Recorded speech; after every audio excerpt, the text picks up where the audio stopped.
Hi everyone and welcome to another video. On today's menu, this lovely Mac Pro 4.1. During this video, the plan is to upgrade this machine by installing a PCIe NVMe adapter and SSD and by upgrading the dual Xeon CPUs.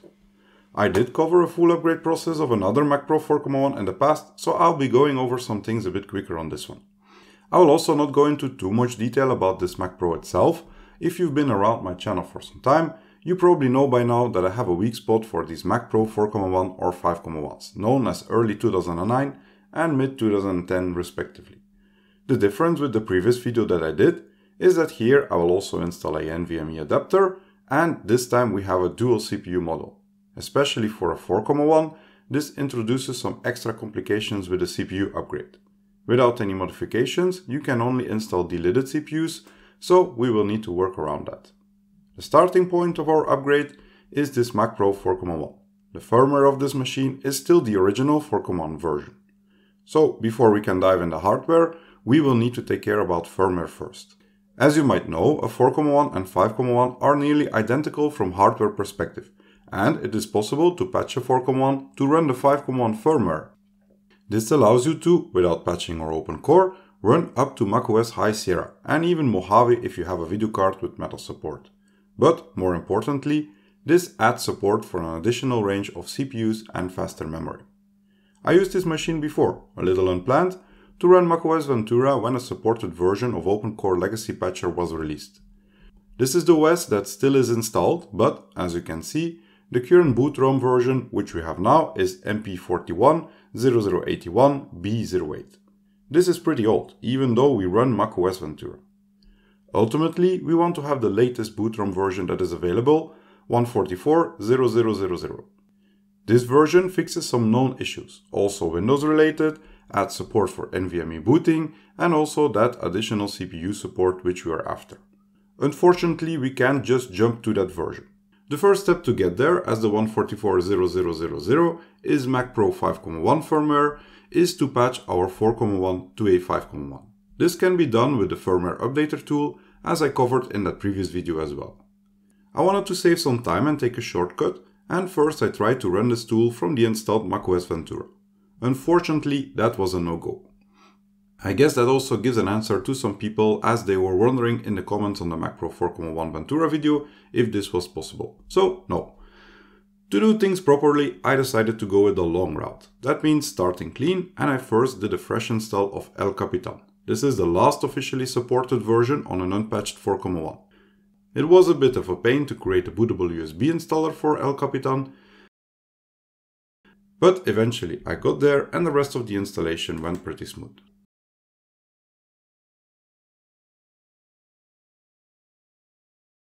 Same as we could see in Ventura, the currently installed boot ROM version is still MP410081B08. And the first step is also still to run the firmware updater tool to convert this into a 5.1. Before I'm able to run the tool, I need to boot into recovery and disable system integrity protection. Followed by booting back to El Capitan.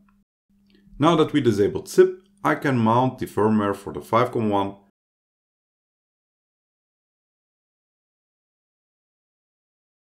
and then run the firmware updater.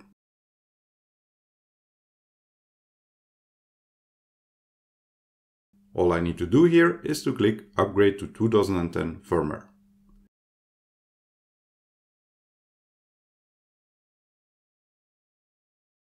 Once everything is prepared, we get further instructions. We will need to shut down our machine, then hold the power button until you hear a long tone, and this will start the firmware upgrade, indicated by ejecting the DVD drive. We know what to do, so let's go ahead and do this. I'm shutting down the Mac first.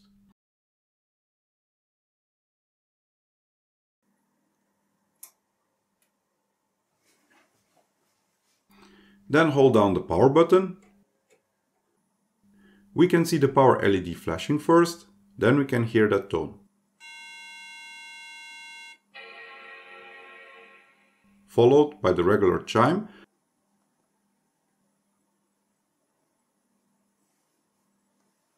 and eventually the DVD drive ejects and the firmware upgrade starts. We can see the progress of this on the screen, and when the upgrade is completed, the system boots back to El Capitan.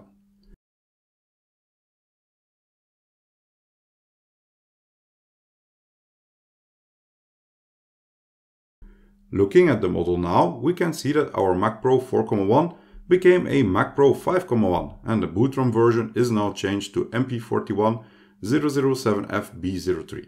This is the first 5.1 firmware version.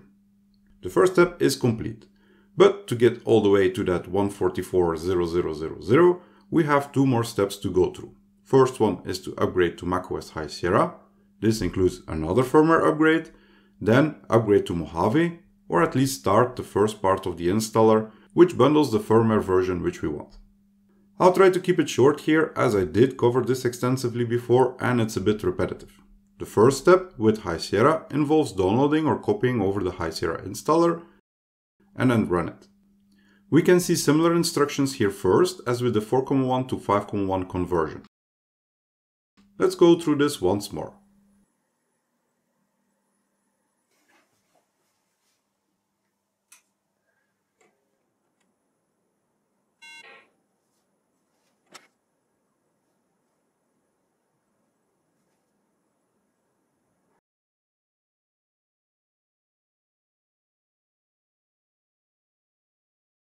Back in macOS, we can see that this upgraded the boot ROM to MP51-0089-B00. The last step is to run the Mojave installer, but before we can do that, we'll need to continue and upgrade to High Sierra first, as this is a requirement for Mojave.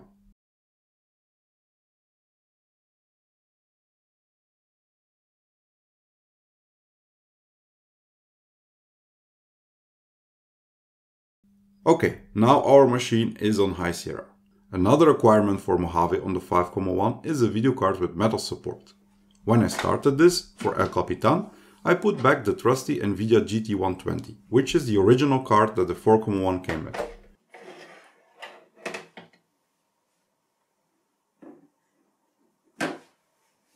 To satisfy the requirement for a metal card, I will replace that GT120 with this beast of a card, an AMD Radeon HD 7950. It's literally a few times heavier than the GT120, also performance-wise. Even today this card performs well, although it's a bit power hungry, which we can also see by the need for two additional power connectors.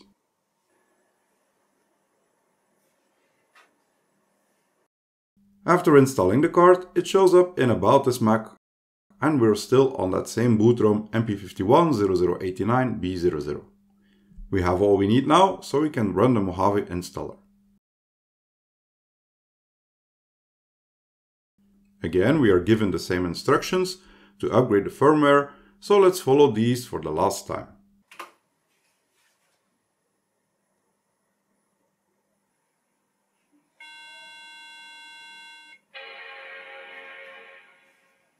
This time we don't see the progress bar, as the HD 7950 video card is not showing a boot screen.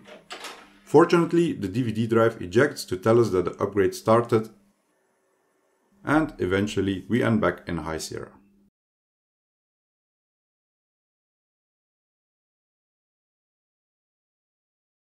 From System Report, we can now see that we finally reached the desired firmware, as you can see.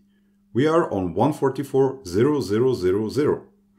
And just because we can, although not strictly needed and probably even a waste of time, I will continue the upgrade to Mojave as well.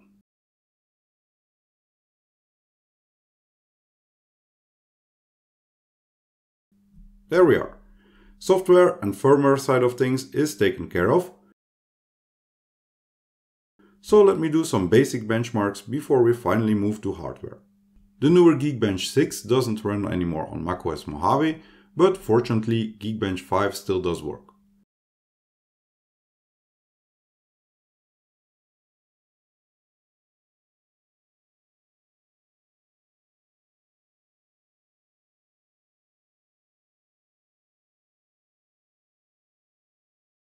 The CPU benchmark results in 4152 before the upgrade. Not bad to begin with. After all, this was the fastest Mac Pro 4.1 on the market, so that's not a surprise. Now to check the disk performance, I'll run AGA system test.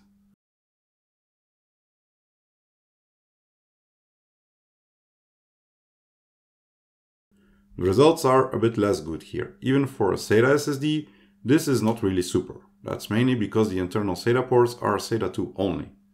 We've collected all we need, and it's time for our first hardware upgrade, the NVMe SSD.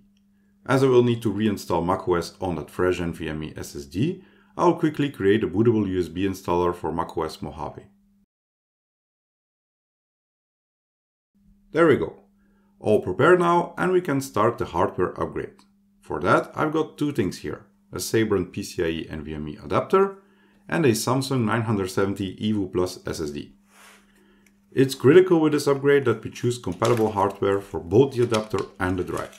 You will need to do your homework beforehand, as this is a relatively complex topic. For the adapter itself, I found others that have tried the same one with success on a Mac Pro 4.1 and 5.1. It should be recognized by the hardware and macOS and will allow us to boot directly from that M2 NVMe drive. We do need to take into account that this PCIe NVMe adapter is relatively cheap and it will limit the performance to around 1500 MB per second. The SSD itself, this Samsung 970 EVO Plus, should be able to perform near the double. The reason for this limitation is because this Mac Pro only has PCIe 2.0 support.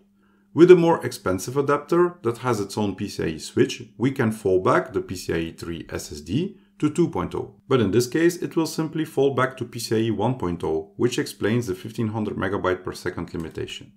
In practice, this shouldn't really make a huge difference to my ID, or at least it's not worth the extra cost. For the NVMe SSD itself, it's not easy either.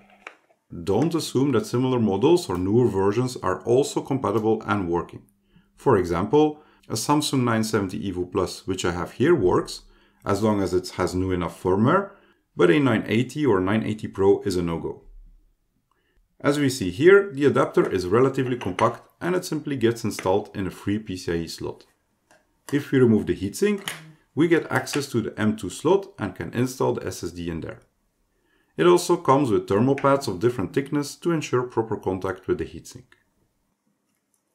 I'll put the best fitting thermal pad on top of the drive and we can reinstall and fix the heatsink.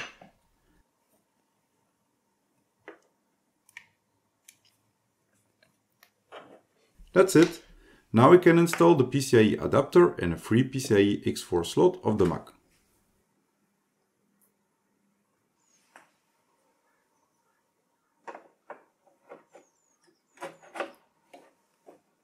The card doesn't get fixed on the regular PCIe brackets, but instead will lock into place with the mechanism we have here. It's a bit difficult to see on the video as it's a bit dark, but after zooming in, you can get the idea of how this works. Let's check out if the adapter and SSD want to be friends with our Mac now.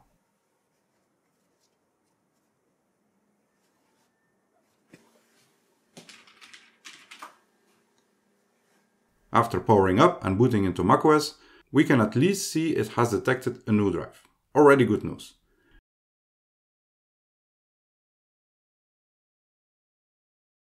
System Report is able to tell us more and we can see the controller or adapter and the Samsung NVMe drive connected to it as expected.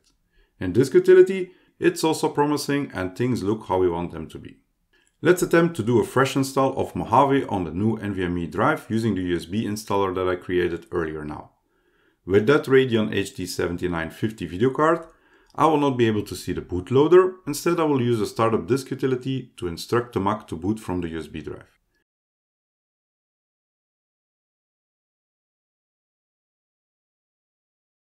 That worked fine as the Mac seems to be booting the installer. Here, I'll start by preparing the NVMe SSD using Disk Utility.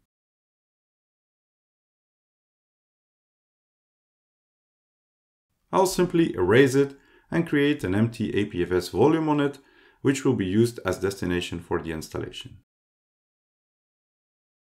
All done, and we can go ahead and install Mojave on that new volume now.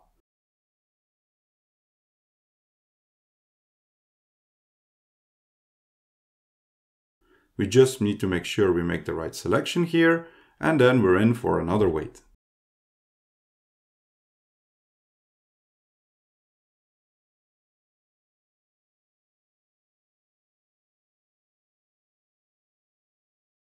Looks like all went fine, and after clicking through the setup dialog, we are now in our fresh install of macOS Mojave, booted from and running from the NVMe drive.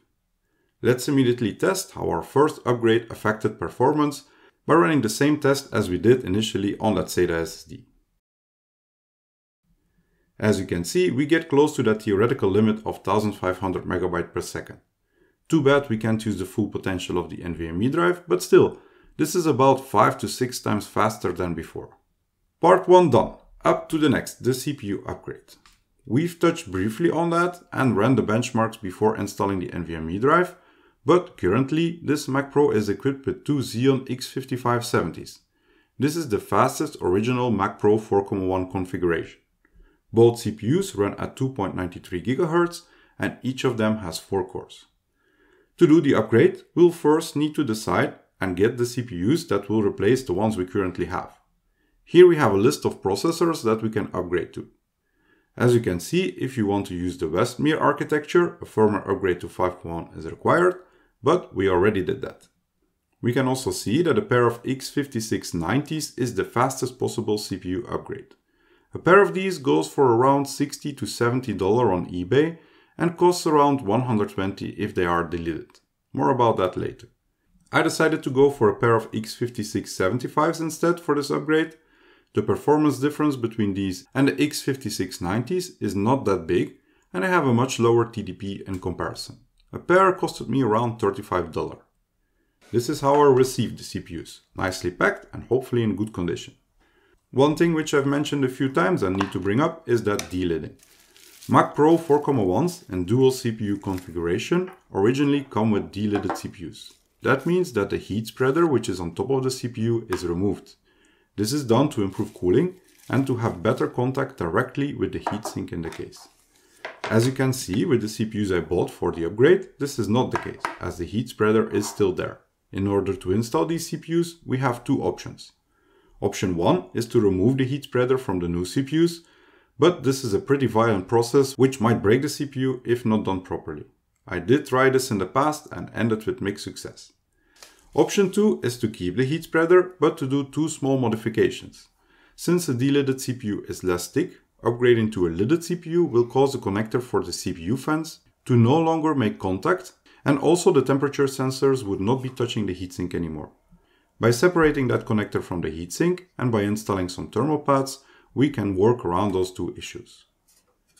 Let's get started with the upgrade by removing the CPU tray from the machine. We just need to get the two small tabs out and then pull out the CPU tray.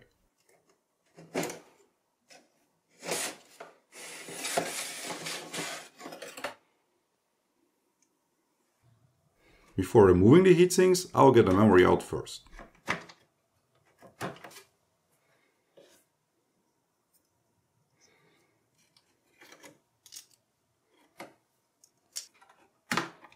Each CPU has 4 DIMM slots, but 3 modules per CPU is giving a better performance as these Xeon CPUs support triple channel memory.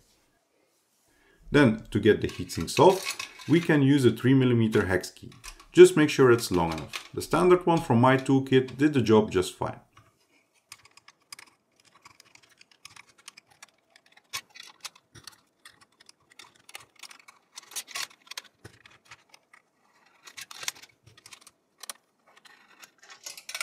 Once the screws are all loosened, we can get the heatsinks off. Since the CPU is not fixed in the socket, it's very likely to stick on the heatsink when doing so.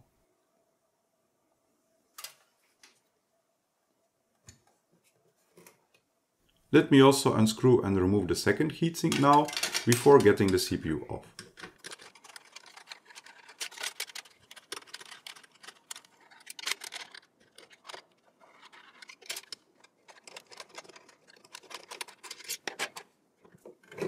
Same thing on this side, as we kind of expected. Using a spudger or just with your fingers, the CPU should come off pretty easily. As you can see, there is indeed no heat spreader on it.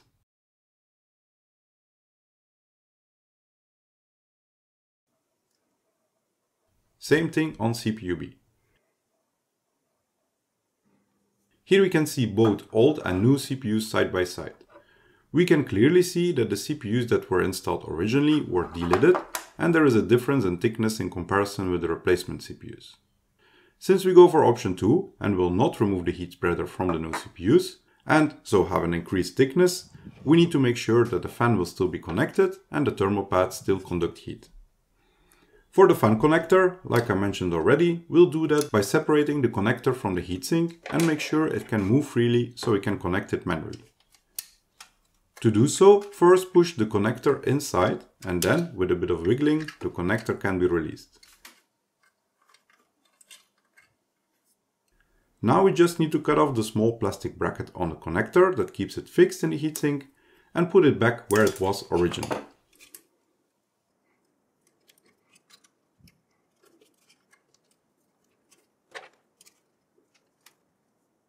One is done, so the next heatsink can get the same treatment now.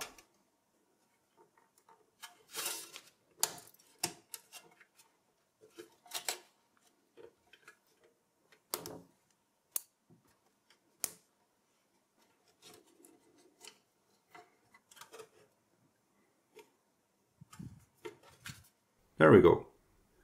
First problem is fixed. The second one, where the thermal pad would no longer touch the temperature sensors on the CPU tray, can be fixed easily as well by putting a layer of thermal pads on top to make up for the difference in height between the original unlidded and new lidded CPU.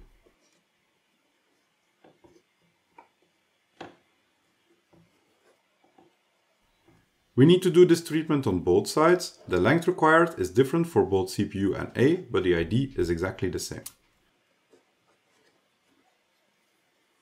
Now we can finally put the new CPUs in the sockets. As you could already see, they are not fixed at all to the socket. Instead, the heatsink will keep them correctly placed.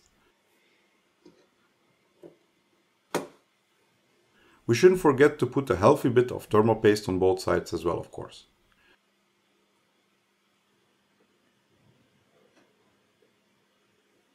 Time to put the heatsinks back now. We just need to put them back carefully in the right place.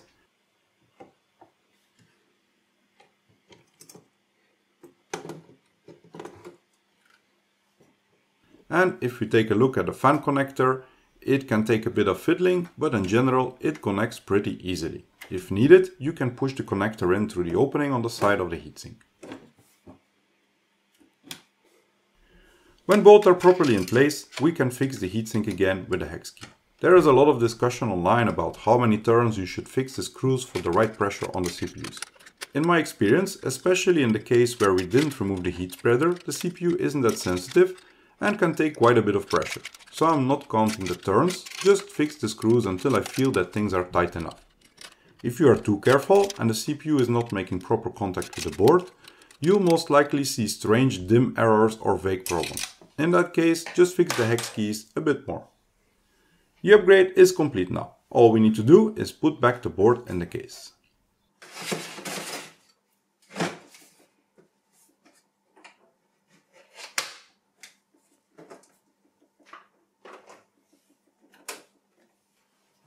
Time now to test how it went.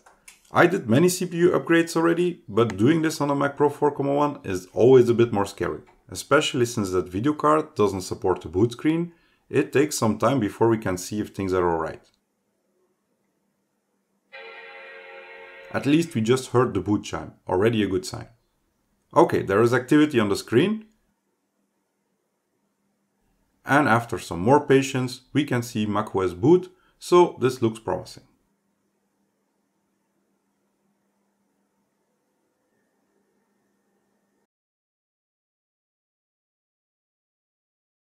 Let's take a look at About This Mac to check if everything is detected properly. Two 3.06 GHz 6-core CPUs. That looks nice. And our Mac Pro now has officially 12 cores. Of course, we want to see how this performs. So let's rerun the same benchmark now as we did before upgrading Geekbench 5. Here we get another confirmation that we now have two x56 75s installed, and all memory is also properly detected.